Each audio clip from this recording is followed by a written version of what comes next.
ladies and gentlemen, it's time for Big Wil Spotlight. We're going to discuss movies the Oscars don't care about. We're going to discuss movies that you care about. So go ahead, get yourself something to eat.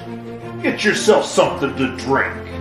Sit back and relax with your popcorn and your date as we go to Big Wil Spotlight with your hosts, Big Wil, Dr. Quack, and the important one, Mr. Mayhem. All right, everybody. Welcome back to another edition of Big Wil Spotlight. I am your host, Big Wil. And I'm the important one, Mr. Mayhem. That's right. It's time for Big Wil Spotlight. And today, we're going to talk about some Bruce Campbell stuff. I figured there would be a whole bunch of people that would come on and talk about Bruce Campbell. Well, you know, he is intimidating. He is Bruce Campbell after all. Okay. So, but of course, before we can start talking about that, we do have to bring on your Eastern Old World version. He's not on the East Block. Well, no, not anymore. But he is the Old World. Please welcome the German video, Rob Bell. Man, the introduction's getting weirder and weirder every time. It's supposed to. It's all good. We're going to be talking about weird movies. Why not have weird times? That's right. So, yeah. All right. Okay. True. I already kind of mentioned we're going to be talking about Bruce Campbell. So we're going to be going over Evil Dead 2, Army of Darkness. And then there are some other ones which are going to be brought up that's to other artists, because to me, Bruce Campbell is one of the most underrated actors. I mean, he just has a way about him that nobody else can do. It's just the simplest way to put it. Yeah, he's True. Go ahead. You were about to say something? True, very true. Yeah, because Bruce Campbell's one of those people that for some strange reason, if you give him a leading role, he doesn't thrive. But you make him like the number 2 or number 3 guy, the movie all of a sudden gets a whole lot better. TV shows, movies, same thing. It's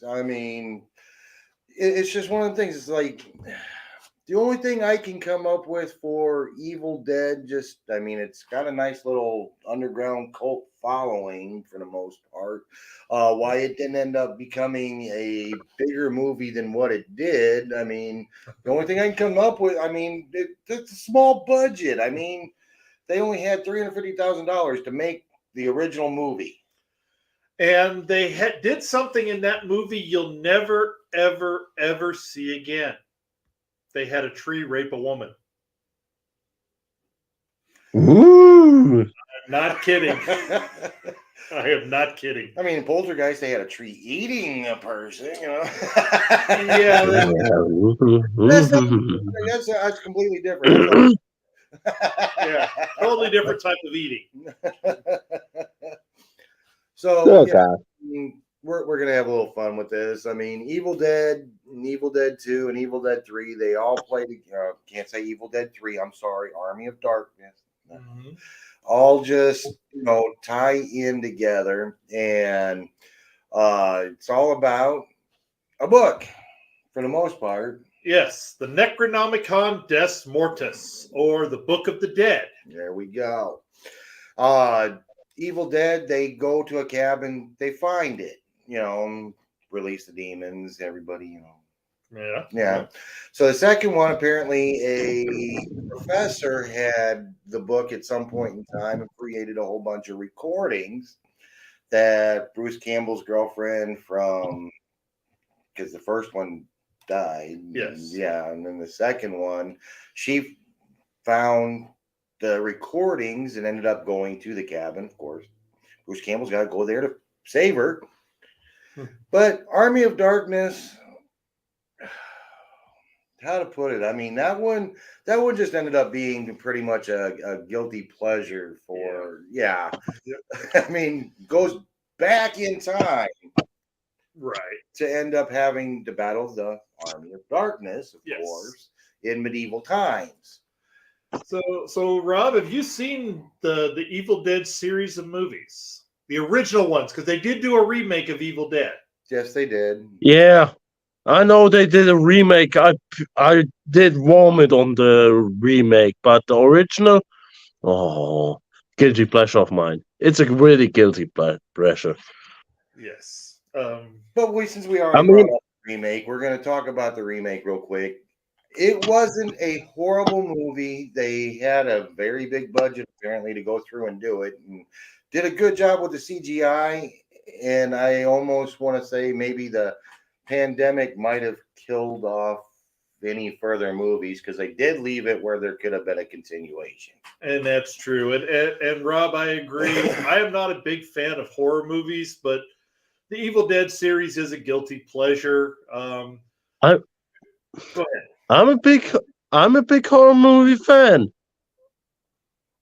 There you go. But the Evil Dead, like I said, it is a guilty pleasure for me because I really love horror movies. I just got a new one for my collection. Haven't watched it yet. I do it tomorrow? All right. And the funny thing about Evil Dead and Evil Dead 2, it's kind of two different tellings of the same story, sort of. Because the end of the first one, Ash, the character Bruce Campbell plays Ash, gets caught by the demon and gets sent back in time. And then as he wakes up, you see he's been turned, but he's able to overcome it because the sun rises. And then they go back and start telling the story again, but it's supposed to be a different story, but yet it's the same story. It's a really odd way of telling it. It's almost like the first director didn't like it and then tried to change it. But to give credit, it was Sam Raimi's first movie. This is true. This is true. I mean, it was directed very well. I'll give it all that. Like I say, the only thing that could possibly have been upgraded, which again they tried to do, was the CGI. But I believe that a lot of the CGI at the time, I mean, got to give some of these people credit. $350,000 budget. I mean, You can only do so much with something. Well, and the original Evil Dead came out long before CGI was a thing. There was a lot more practical effects that were done in that movie, like using milk to make it look like the evil blood, and downsizing the size of objects so that they would appear bigger. So there was a lot more practical effects done than it was CGI. Yeah, but like I said, that kind of built into the movie to end up helping it out. Yeah. It wasn't obscenely inappropriate. The wording would be, that it went with it instead of, oh, that's fake and I can tell. Yeah. The whole thing looked hokey, but it was supposed to be hokey. Yeah, there we go. And now Evil Dead to me actually was a little bit of a scary movie compared to the rest of them from the standpoint of when the deer head that's on the wall first turns and starts looking at him, it's got a little bit of a maniacal laugh. The girl that gets stabbed in the ankle with the pencil, she's got a more maniacal laugh. They do it a little bit more towards the horror genre.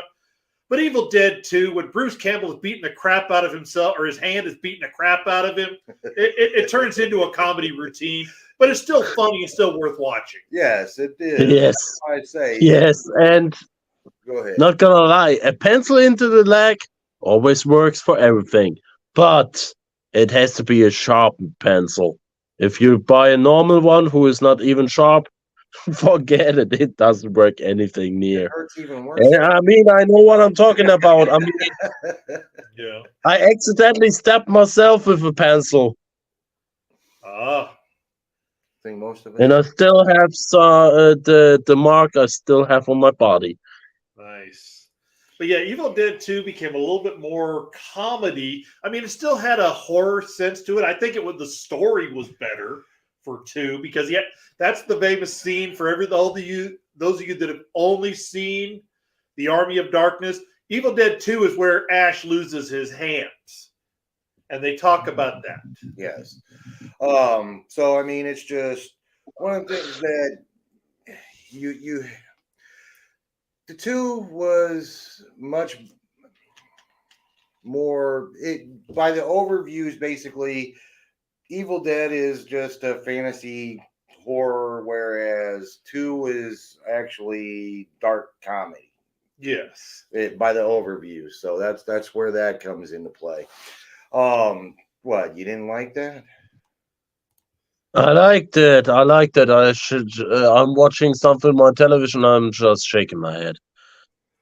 But Oh, Evil Dead, yes, indeed, Evil Dead is a classic one. It is. I agree. it's a very good movie. I mean, it's just one of them things. It's like you just never realize how much Bruce Campbell gives to a movie as compared to just the fact that, hey, there's a movie. Yeah.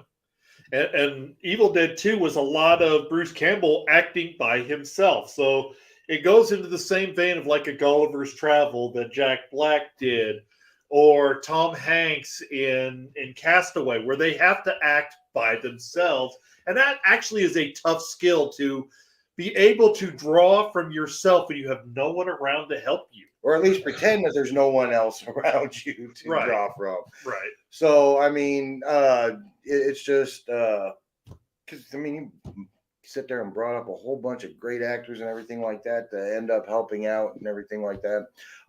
It's just because then if you take it even further and you go into Ash versus Evil Dead, some people didn't like it. It was where basically they're going to try. I thought they were going to. They kind of stopped after just one season. I guess it didn't get the following it should have. But basically, they introduced Ash's daughter. Yeah, they did. And it was supposed to be the carry on after Army of Darkness. Ash vs. Evil Dead was supposed to be the continuation from the Army of Darkness, because that's where he met the girl that became his girlfriend after he defeated the Deadites that produced the child. But it was okay. I'm not going to fault Bruce Campbell for Ash versus the Army of Darkness. I'm going to blame the writers, directors. They did a very poor job of making it interesting and making it worth watching. I just think if they would have just kind of given it to Bruce Campbell to do on his own, it probably would have ended up being what it should have been. But I mean, again, you know, Bruce Campbell's Bruce Campbell, and like he's one of the most underrated people. And it's just like you never realize it's like, oh, that was him. I mean, you know, Maniac Cop. He's in. He's in Doctor Strange. Mm-hmm. He's the hot dog guy or pretzel guy. One of them. The hot dog, yeah, because he kept having to eat hot dogs. Alrighty. And I mean, it's just like I say. I mean, it's only something that Bruce Campbell could have himself done. Right. Him fighting with his hand, him fighting the little miniatures in the Army of Darkness. Army of Darkness. I mean, that was funny. Yep. Wow. And there's actually, for those of you that didn't know, there is 2 endings to the Army of Darkness. The first ending that everybody enjoys was the one where he comes back and he finds the shotgun and gets the girl at S-Mart. But there's one other version where, for those of you who've never seen it, at the end of the movie, he has to take a certain amount of drops to move him forward through time. And he takes one too many, and he wakes up in a post-apocalyptic London, and the only thing standing is Big Ben. Everything else is decimated, and he realizes he slept too long. But nobody liked that one, so you only get that version when you buy the DVD. Which I do believe that somebody has with the actual Necronomicon cover. Yeah, it was a good series. I love the series. But you know, then at the same time, just to prove how much Bruce Campbell does for a movie, McHale's Navy. Okay, those of you who don't know, McHale's Navy. It is an old Nope. TV show that they ended up making into a movie for. I'm going to actually say his name on my show. Tom Arnold. Yeah, I know. Tom Arnold was the big star of this movie. Yes. Oh. Yeah, Which ended up having Bruce Campbell and the great Tim Curry in it. had a lot of other big names in there. You got Dean Stockwell. Dean Stockwell. Deborah Messing was fun to look at. You got Greer. David Allen Greer is in this movie. John Cho, a great comedian, John Cho, is in this movie. I believe it's just Green. David Allen Green. Whichever one.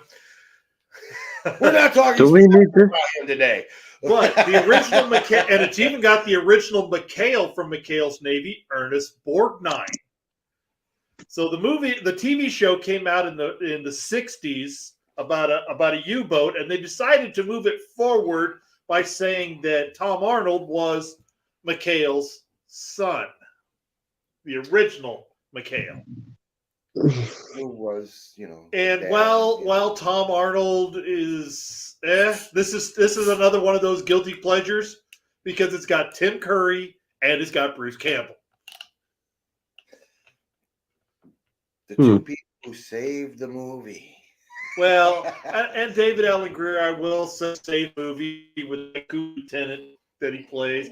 It's even got Tommy Chong in this movie. They threw a lot of celebrities, B and C list celebrities for sub characters, that ended up making this movie. I mean, you couldn't help but what? You want to spray that somewhere? He said it's still. You said Bruce. You said Tom Arnold. That means okay. That's an automatic muscle reflex. Yeah.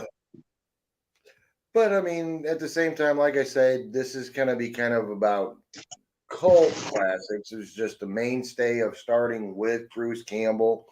And like I said, we had a segue with Tim Curry to be able to go over to the Rocky Horror Picture Show. Yes. And man, it was a great movie. Still, plays in theaters around the country and everything like that. And then at the same time, I know that there's somebody in this movie, but he was the devil in Legend.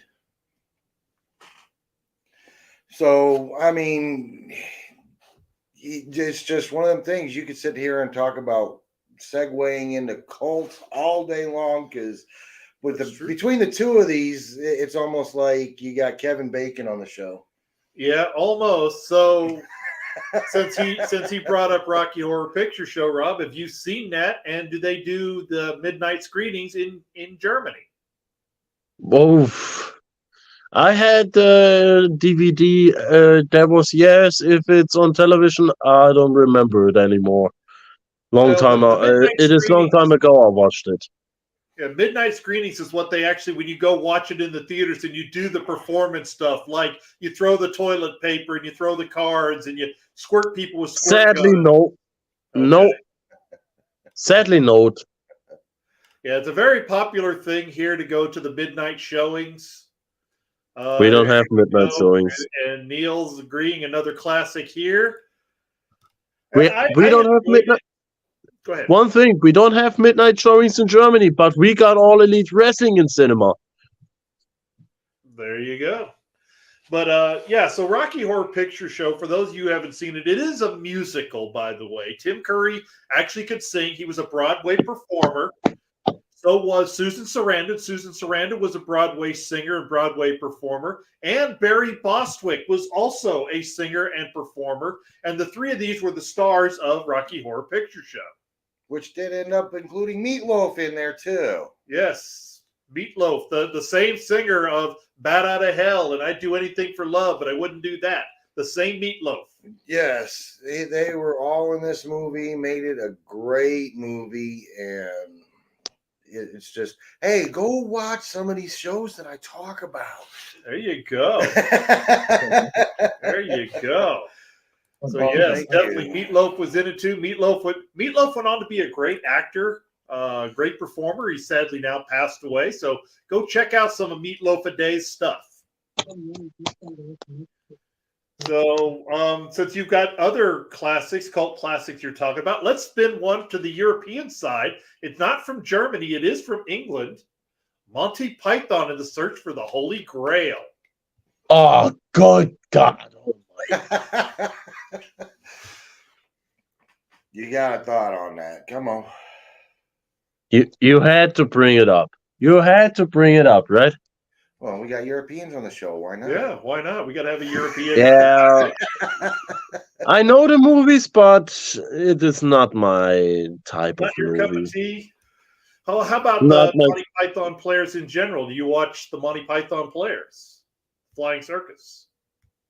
It is not my. It is not my class of beer. I think one of my favorite spots that Monty Python did were the buildings that being used as ships, and they were like, Yes, fighting each other. That was on the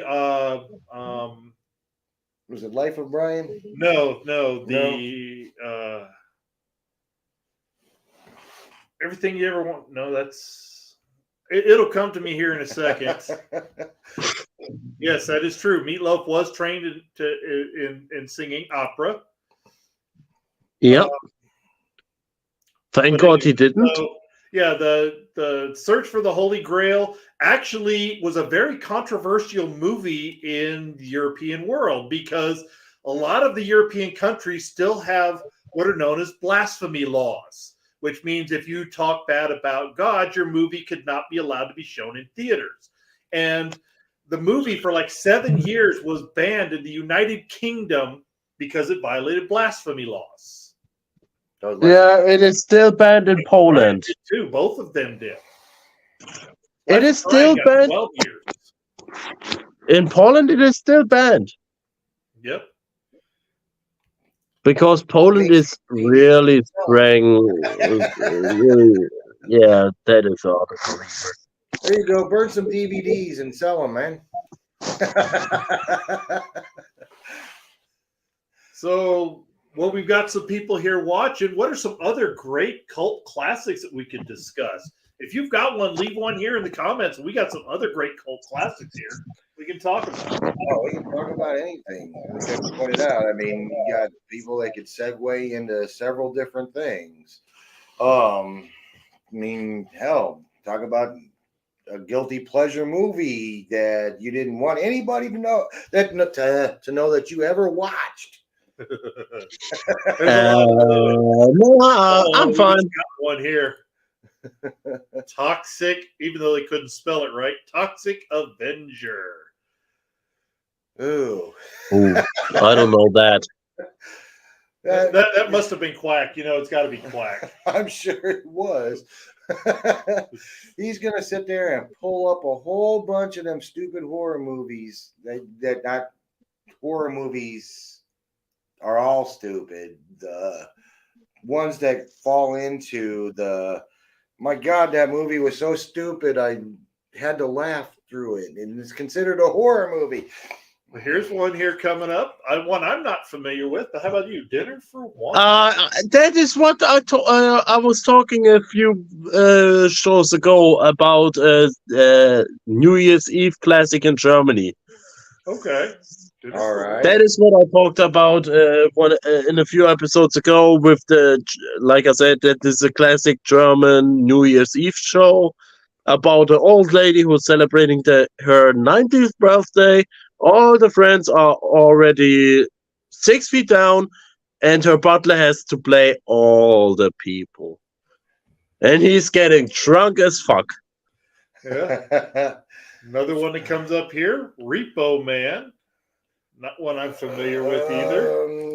If we're talking about the one with Emilio Estevez and Charlie Sheen in it, I think that was Repo Men, and they go out and they repo vehicles. He's a 3-time date. They also had another one where they were trash men, but they've done a few movies together. They go out and I don't know, maybe this is just the one with Emilio Estevez, not Charlie Sheen. That's probably where I was getting them confused. Repo Man, I believe, was he goes out and he repos vehicles all day long. Yeah. Is that a guilty pleasure of yours, man? I don't know who, the one you were thinking of, Emilio Estevez and Charlie Sheen, Working Men or Men at Work, where they got to clean out the garbage trucks and they're doing the nasty all the time. That's a cult classic, and actually one that was popular when it first came out and got even bigger and is a cult classic is Red Dawn, the original Red Dawn. The original Red Dawn. Okay, yes, there is the original Red Dawn. Yes, there is a newer one also, and that less we say about that, the better. It got Chris Hemsworth in it. Yeah, your man crush. No, that's the Ryan Reynolds. There we go. Oh, okay. Yeah. Judge Dredd is definitely a cult classic. The first one is. I don't know about the second one. The newer, updated version, I want to say, was Carl Urban, I believe, and it was decently done, but at the same time, then you end up not Tower Heist. There were some Asian movies, of course, they were translated to English for us, and everything like that, where they're basically going up and clearing out tower buildings and everything like that, and basically it ended up being along the same lines. Yeah, I agree. The remake was awful. The first one, you're right. It's a lot of purists who read the comic Judge Dredd hated the movie because Judge Dredd never took his helmet off, and of course Sylvester Stallone took his helmet off. So after that, everybody hated Judge Dredd that read the comics. For those guys that don't read the comics, I enjoyed the movie, even though it's a little cheesy, a little too tongue-in-cheek. It was still funny. It was still a good movie. It still had Max von Sydow in there. And I like Rob Schneider. I think he made the movie better. That was probably the best part that he ever actually did. Yeah. Well, nothing bad to say about Rob Schneider. He's been in a bunch of great movies and everything like that. But that part right there, it was like nobody else could have done that part. That's true. And I actually like Rob Schneider. I hate to say it. I like Deuce Bigelow. I like The Animal. I even like the hot chick. I actually admitted that on camera. That was a good movie. And we had it's a great one here. This was a great movie, The Lost Boys. The Lost Boys. With the Coreys. Well, both Coreys were in it, yes. And then, of course, you had Alex Winter, Kiefer Sutherland. And I wish I could remember the guy's name. He did MASH and a few other things, but I can't remember who the main guy was. When we talk about MASH, it is still coming airing in German television. It airs a lot here too. So yeah, MASH. That was originally a book, and then it became a movie, and then it became a TV show. And the funny thing is, the Korean War lasted 3 years, and the TV show MASH lasted 11. And Radar's the only one who survived everything. Well, there's others still alive. Oh, I'm saying for the show and after show and. Well, yeah, he did. Yeah, Radar, he did. He was in the original movie. Gary Berghoff was also in the TV show. He was in After MASH, and they even created a spinoff called Walter that lasted 2 episodes. Yeah, they create spin-offs from every shit. Meanwhile, very true. We had a few of the other ones come in here. Brain Dead, not one I'm familiar with. Familiar with that one. The Goonies, which I've never seen. Oh God! That was filmed in my home state of Oregon. It was filmed in Cannon Beach, Oregon. I've still never seen it. And all the talks about remaking Goonies, I wish they would just finish it and get it out to us. And Animal House, also filmed in Oregon. I actually went to Oregon State University where that was filmed. And of course, the Brit has to bring it up to the German, Hasselhoff.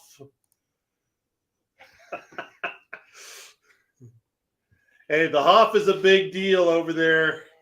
Do you not like David Hasselhoff? Okay, apparently he doesn't. Nothing to say about it. Wait, I gotta do it the right way. Well, hold on a second. He brought it up. Show it to him. So maybe we should end up watching Killing Hasselhoff. Yeah, we just mentioned the Brit brought up the Hoff to the German, so that was his response. Yeah. We got one more joining us up here, the rating chief. The one who hasn't seen any of these movies, Justin Smith. What does it mean? So, which one of you two goons brought up Hasselhoff? That would be Quack. Oh, Roughneck did. Roughneck. Oh my goodness. I think that's the movie coming up. I think we all three can agree on shame on you, Roughneck. Shame on you. Roughneck, you are no longer welcoming here in Germany. The only time he was actually any good was in Hasselhoff still Knight sells Rider. out stadiums over there. That's the only good thing Hasselhoff did was Knight Rider. Yes. Yes. I agree. Knight Rider and Nothing Baywatch. else. And I will looking give for one more freedom. guilty pleasure for the Hoff. Hell no. Click. Oh yeah, click. When Adam Sandler farts in his face. Yes.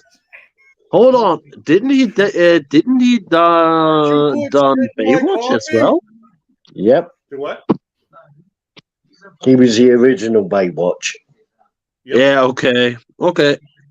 And he was Baywatch, also in the that original SpongeBob Knight movie. Rider. Yep. But Killing In Hasselhoff, the- he made fun of himself for pretty much the whole thing. I loved it. That was funny. The Hoffmeister. There you go. Oh, good God Almighty. Well, you mentioned a lot of movies here, Neil. Let's see how many have been. So let's start off, Justin. Have you seen The Evil Dead or any Bruce Campbell movies? You did, yes. I saw briefly Evil Dead, and that is the worst birth of CGI bullshit that I've ever witnessed in Evil Dead. Yeah, but when was it brought out, Purge? Yeah, it wasn't even Long CGI. ago. It wasn't CGI. That movie's That was- older than you are, Justin. Some makeup artist with the Oh, my balloon and goodness. shaving cream. Come on now. Yep. We're gonna pop this guy's head. For the time it got brought out, that film was good. Yes. It It was really good. It had the comedy in there with the lady in the cellar Oh no. and the lines that were coming out. All that was Bruce Campbell. had a comedic value, but then you had the forest scene that really made it like, oh, what was Yeah. happening? That's why I said the woman that gets raped by a tree. No movie has ever done it since. No, It made you like, whoa, this is different. I'm gonna hang out and see what else I'm gonna see. yeah. But number two went completely off script. For 1980, beginning of 1980s for CGI, like I pointed out, you're going to end up having some makeup artist. What can we use to make a head and make it pop and squirt? Yeah. Yeah, very true. Alrighty. People have got to remember at that time they were making cheesy flicks. No matter what genre it was, they were making cheesy flicks and they were selling. That's true. Well, 'cause, I mean, that one came out in 81, and then Evil Dead 2 was in 87. So, I mean, And then you got the Army of Darkness came out in like 89 or 90. That they should have left it at 1.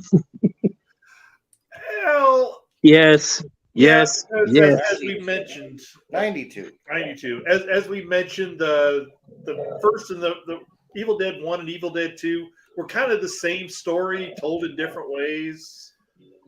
So there was some confusion there. So, in other words, Evil Dead was a cult classic enough that they ended up waiting 6 years to end up remaking it to continue on with the story. Yeah, but at least they don't screw it completely up like the people who did Saw. I can't really say they screwed up. They took somebody's sociopathic, narcissistic mind and put it on screen. I mean, how can you say they mucked it up? Because after, say, the fourth one, it ended up being about his proteges, his copycats. Yeah, Shawnee Smith, she did a great job in the follow-on movies. They did well there. But I almost felt like it was too contrived to how these things keep happening. It didn't feel, after about the third one, it didn't feel organic anymore. It felt like they were trying just to cash grab. So they were not quite as well done. There wasn't a lot of thought process to them. It was just formulaic. Yeah, I mean, I enjoyed the when they were doing like the puzzles with the puzzle, get through the puzzles and everything like that. But now if you're talking about people that are films that have been butchered, in Scream has to be there. Yeah. I mean, if they would have left after the second Scream, pretty much, but second or third one. But they brought out like 6 of them. Ghostface ended up getting a following. Everybody wants to be Ghostface or Halloween. I mean, they had to kind of continue on, and the only way that you can really do that, unless you kill a character off, you have to have them for the next one.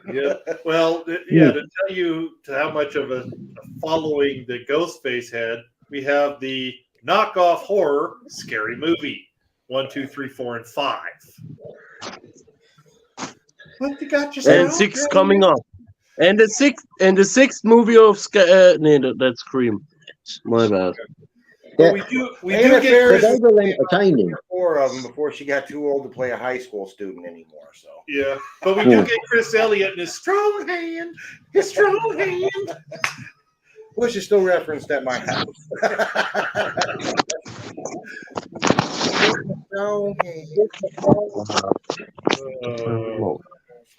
But Scary Movie was entertaining. Yes, it was. They were entertaining. Whereas after a few of the Screams, that was it. They just lost the plot. Yeah, I mean, it's just one of them things you just have to. I mean, you got the movies that you can do different things. I mean, like, hey, I'm going to bring up somebody's favorite, people here in a minute, with like Jason and Freddy and stuff like that. And you were able to get 10 movies out of it. I mean, you couldn't do much more with Freddy because Robert Englund just, started getting old for the role. But with like Jason, they were just able to put somebody else under the mask. No, there's a different side to that. Go ahead. He actually gave it up because he had a psychotic break. Oh, I don't doubt it. I mean, he actually started thinking that he was Freddy Krueger. He was dressing up every day like Freddy Krueger. A different couple of horror movies, but he wasn't like the main character of it. I didn't pull him up for this show. I got talked into watching 10,000 Maniacs with Robert Englund. Might be it. But I mean, I wouldn't put it back. I'm sure that it did take on a psychotic break. I mean, being an actor, you end up kind of taking on persona in some slight little way, because it's just a part of you for months straight. This is you. You're. Yeah. Let's get back to the cult classics with Robert Englund, The Adventures of Ford Fairlane. Oh, good God. That is a cult classic. Not everybody has to like it, but it is a cult classic. Not seen it. Not seen it. Dice Clay as a detective. It's got Al Bundy, a.k.a. Ed Harris, in the movie. Oh, good God. Yes. I'm blanking on it.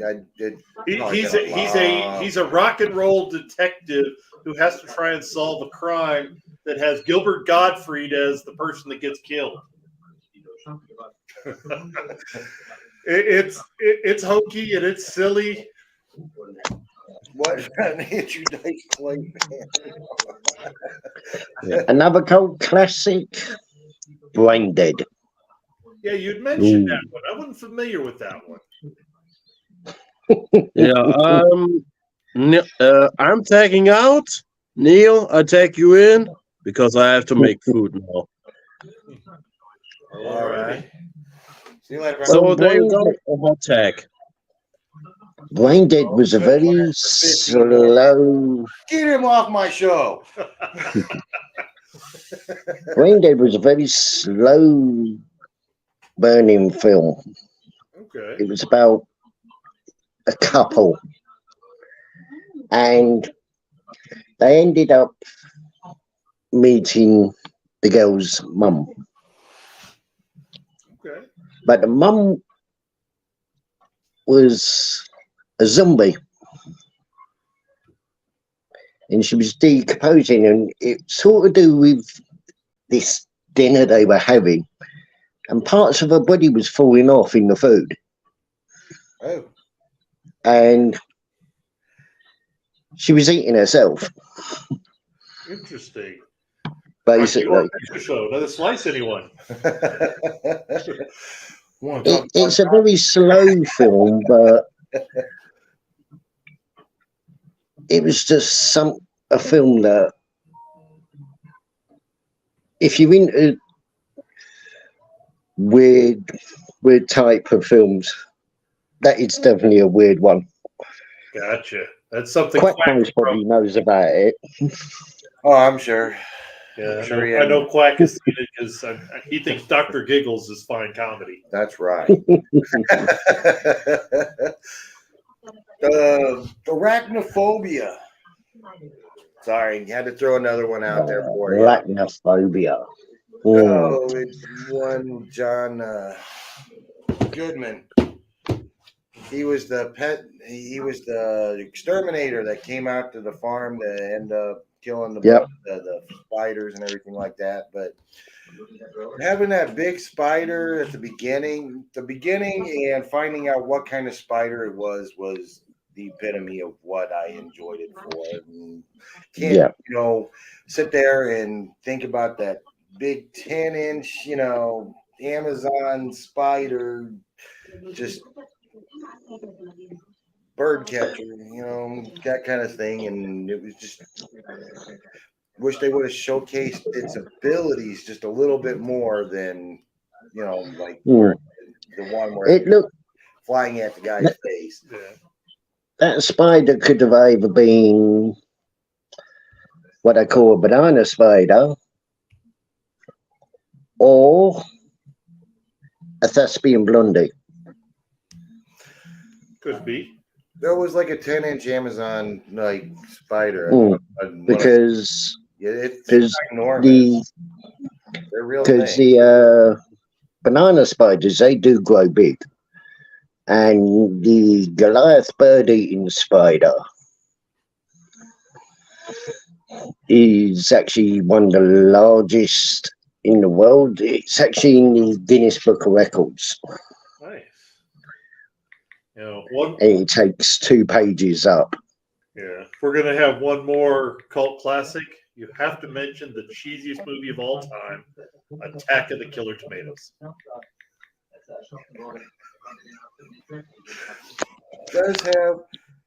Does have a following, that one, and also Killer Clowns from Outer Space. See, everybody goes like this. Yeah, everybody's seen it. If you haven't seen it, you gotta go watch and find out why we're like, oh my god. Did they really talk about that? But the most cult classic movie of all time, it actually ranks in the Guinness Book of World Records, is Thanos, Man of Fate. The 1968 movie that's so bad, the writer will not admit he wrote it. But it has such a cult following because of Mystery Science Theater 3000 has mocked this thing repeatedly. Oh. Yeah. We started off talking about some very good cult classics, and now we're moving into stupid, cheesy movies. Yeah. My director is like keeping Quack from entering the room, so you're doing a great job. But like some of the cult classics, it's not what you call horror, but it actually had a detrimental effect on the beach trade, and that was Jaws. Yes, it did. Jaws was wasn't supposed to be as big as it was. And the book is way different than the movie. That's the funny thing. Oh yes, and another one that is different to the films is The Omen. Yes, The Omen is far different book than it is a movie. Omen 3 is closer to the book.